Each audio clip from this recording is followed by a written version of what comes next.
Welcome to Bandit's Keep. I'm Daniel. Today I want to talk a little bit about adding some controlled randomness to your game. Basically, we're going to talk about using dice to make some of the decisions to keep the burden a little bit off the DM of having to have prepped everything. But first, I want to thank my sponsor, RPG Stories. They are coming close to the end of their Kickstarter. You got 2 days left at this point. They're an amazing 3D world builder, but we'll talk about that in a second. Over the last year or so, I've been playing a lot more solo D&D. And I had talked about it before, a while back, and I talked about it recently. And one of the things that comes from, at least in my experience, solo RPGing is the idea of the oracle. That is to say that you want some kind of outside source to make decisions, right? Normally, if you're a player, you have the referee or the dungeon master to do that. So the oracle is some kind of device that's going to make a choice for you. You're still going to have to interpret it, so it's not exactly this happens. Although there are kind of oracles in the games we play now anyways. If you think about it, a random monster check is kind of an oracle. Is there a monster in the next hallway? Let's roll and find out. What is it? Let's roll and find out. These kind of things can be effectively the same kind of thing, right? We can use random tables to build our games.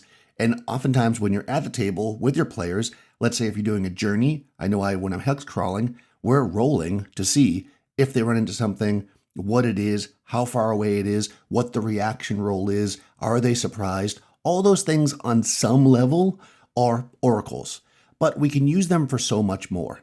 When we know our world well enough, it becomes easy for us to make a call based on at least how likely something would be. That is to say, you might not always want to make a call about an idea, but you might say, well, that's pretty likely or that's unlikely. And at that point, we're going to call upon a dice roll. This dice roll doesn't have to be something that you're totally in charge of either. You can ask the players to roll it. You can ask them what they think the result should be or how likely it would be. If you're playing in a campaign like I am, that's over 2 years old now, the players have a pretty good idea of the world. So they're going to have an idea and they're going to say, well, wouldn't it be likely because of what happened here and here that there would be this item here?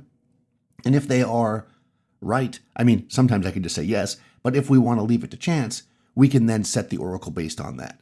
Oftentimes what I'll ask them is, what is it that you want to happen? At this point, we let the oracle decide. I might say something like, do you want there to be coal or diamonds? I don't know why I make that up, but they might say coal, and I'll say, well, there's an equal chance of each. Roll a die, even diamonds, odd coal. And that's kind of how we move through the world. We're kind of building together. These things are simple, and it doesn't have to be this mystery where it's like you're just coming up with all this like it's coming from anywhere.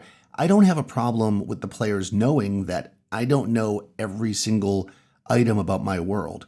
But what they're confident in is that I know logically what the world is like. I have a general idea of how things would be. Just like I live in the Northeast of the United States, I have an idea of what a small town would be like or a city if I go there. I may never have been there, but I have an idea and I can plan for it. I can say, okay, well, I might want to take some change for the parking meter if I'm in a big city to park on the street, whereas on a small town, I might be able to park on a road without paying, right? So I don't have to worry about that kind of stuff, right? You know things about your world, so I can prep for it. And the oracle is just a tool that's going to help us kind of decide. So what I want to do is go over a few different oracles I've been using. I'll put links to the ones that are linkable in the description below. We'll go through them, and I would love to know what oracles you use or what you might consider an oracle or what you think about this. This video is sponsored by Brave Alice Games and their Kickstarter, RPG Stories, VTT, Wrath of the Devs.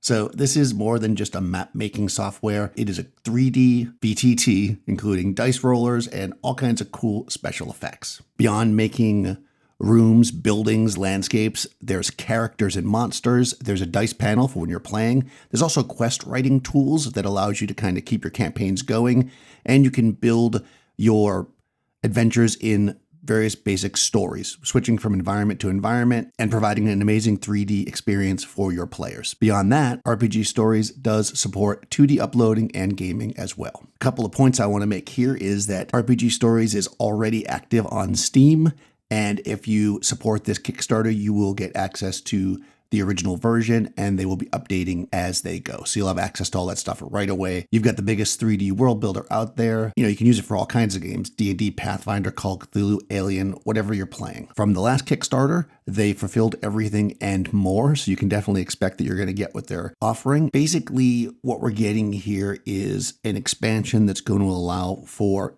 easier building of maps and more functionality while we're playing at the table. One of the things that I'm very excited about is the procedurally generated scenes, some of the new models, and remember too that RPG Stories is on Steam and there's a huge community around it. So you've got lots of user-created content that you can add to your own games. They're looking to add a whole bunch of stuff. Some of these are stretch goals, but character sheets for various rule sets, including 5th edition Dungeons and Dragons and others, exports to Foundry and Roll20, and also just other features that will just make your life easier using this. Oh, I should also mention that if you're somebody who uses Hero Forge, you can bring your models into RPG Stories and use them there. So I can say when I first started messing with RPG Stories, it was a little bit overwhelming because there's so much there.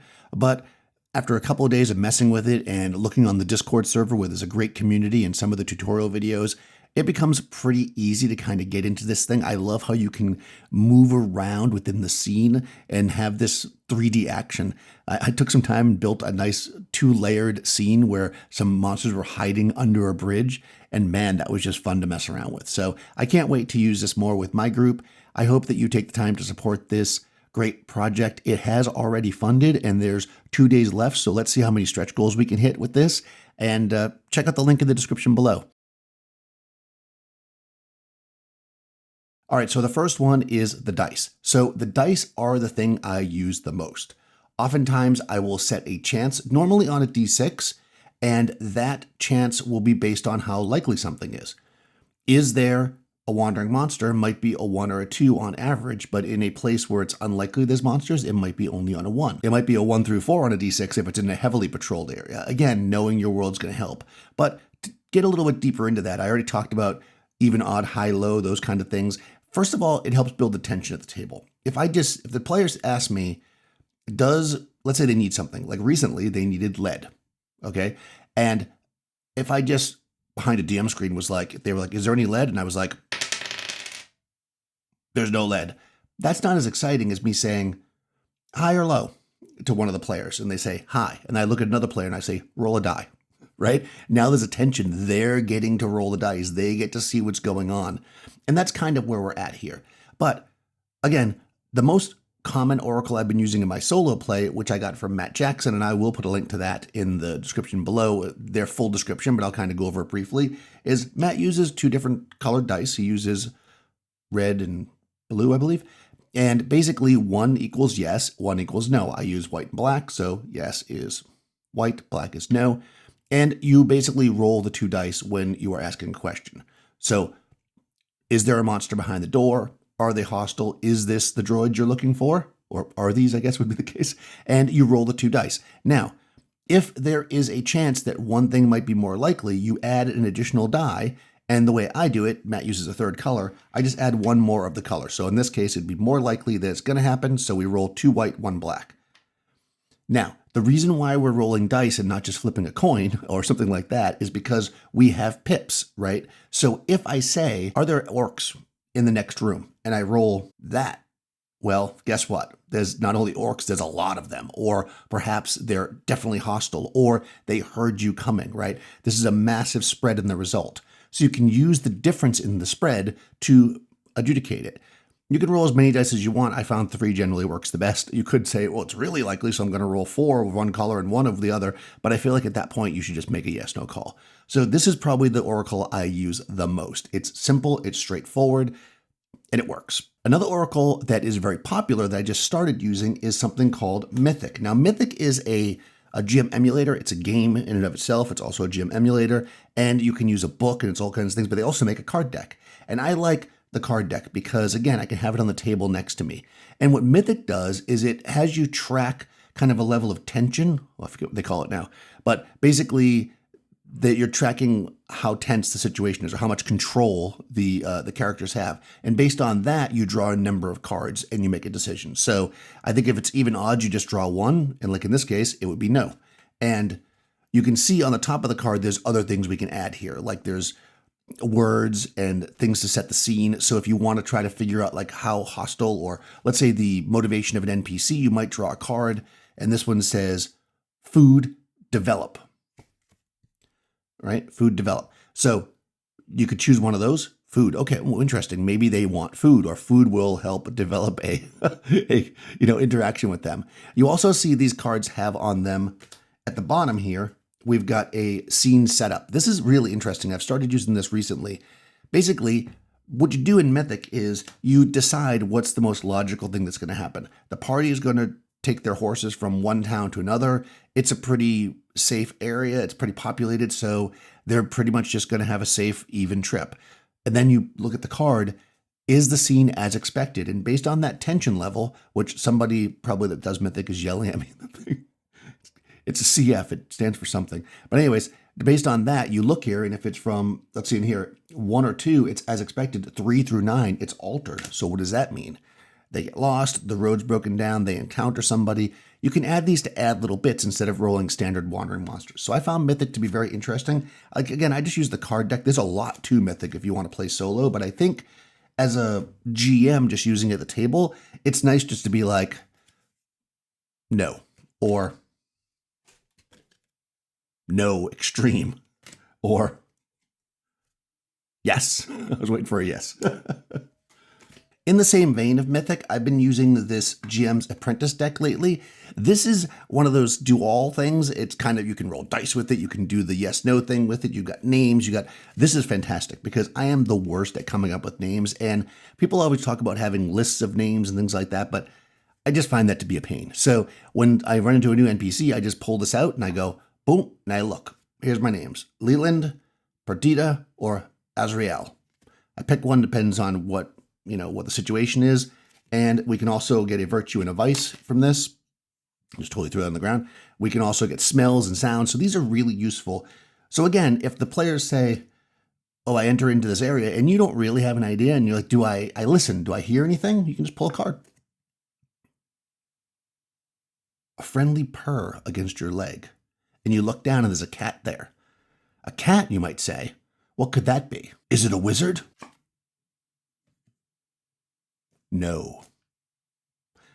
And this is kind of how we can use these to build up the thing. Obviously, you're going to have a adventure set up, so you're not going to just go completely random like you would in a solo, but you sure can use these to kind of add a little flavor. If you want to keep it a little bit more behind the scenes, these are the kind of things you can kind of just look at and put down and then kind of add or elaborate on it, and not just necessarily have the players draw.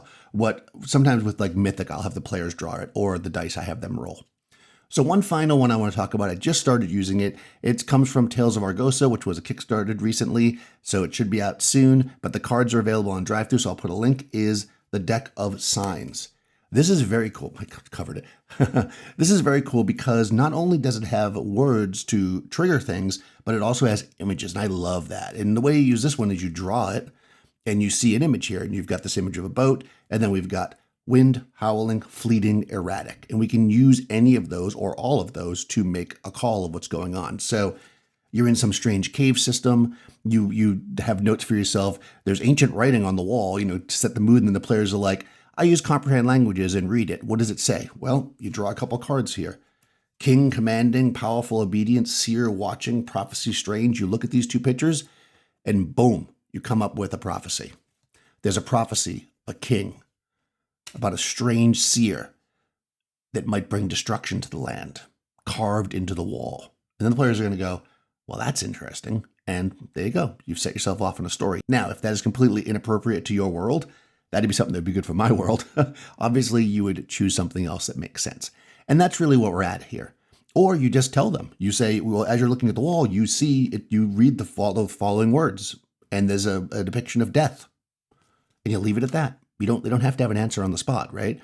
This is the kind of thing that we can help the story go. That makes the players go, all right, I'm going to write that down and we're going to look into that later. Why is there a depiction of death here and these words carved into the wall? In the end, we hear a lot of advice. I hear a lot of advice. I give a lot of advice on kind of keeping prep simple, keeping it organized, having an open world. All these things I find to be very fun and interesting in the game. Some of the main advice you're going to hear is make some NPCs. But if I make 3 NPCs and that's my prep, then guess what? The players are running into those 3 NPCs. When I use these oracles and I let the player's actions guide where things go, I use the logic of the world, the story builds itself. And for me, that's very satisfying, and it is for my players as well. I would love to know what you think about this kind of thing. Let me know in the comments below. Also, be sure to check the description. You're going to find a link to the RPG Stories Kickstarter. Definitely check it out. It's very cool. I'll talk to you soon.